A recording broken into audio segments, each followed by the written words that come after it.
तेलंगाना माला महानाडू के रियासती सदर मंत्री नरसिम्हा ने तेलंगाना सेक्रेटरीट की नई इमारत को बी.आर. अम्बेडकर के नाम से मौसूम करने तेलंगाना हुकूमत की जानिब से लिए गए फैसले पर खुशी का इजहार किया।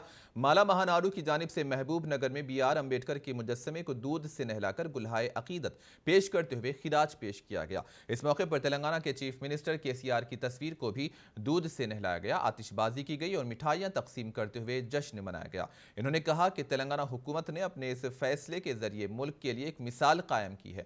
पार्लियामेंट की नई इमारत को बी.आर. अम्बेडकर के नाम से मौसूम करने तेलंगाना असेंबली में पेश की गई करारदाद पर तेलंगाना के चीफ मिनिस्टर के.सी.आर. से इजहार तशक्कुर हुआ। पार्लियामेंट की नई इमारत को बी.आर. अम्बेडकर के नाम से मौसूम करने मरकजी हुकूमत से मांग की गई।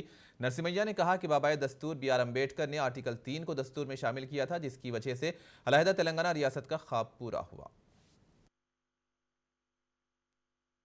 బాబాసాహెబ్ అంబేద్కర్ పేరును నూతనంగా నిర్మిస్తున్నటువంటి అసెంబ్లీకి పేరు పెట్టాలని నిర్ణయించడం సీఎం కేసీఆర్ ఏదైతే నిర్ణయం తీసుకున్నారో దాన్ని స్వాగతిస్తున్నాం, హర్షం వ్యక్తం చేస్తూ ఉన్నాం. ఈ నిర్ణయం దేశానికి ఆదర్శప్రాయంగా ఉందని మేము భావిస్తూ ఉన్నాం. ఖచ్చితంగా మిగతా రాష్ట్రాల్లో కూడా దీన్ని స్ఫూర్తిగా తీసుకొని డాక్టర్ బాబాసాహెబ్ అంబేద్కర్ ఆ అసెంబ్లీలకు పేర్లు పెట్టాలని కూడా మేము డిమాండ్ చేస్తూ ఉన్నాం.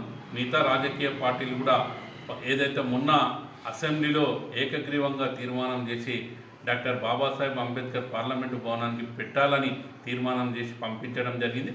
మిగతా రాష్ట్రాల్లో కూడా ఈ తీర్మానాలు చేస్తూ ఖచ్చితంగా కేంద్రంపై ఒత్తిడి తీసుకురావాలి.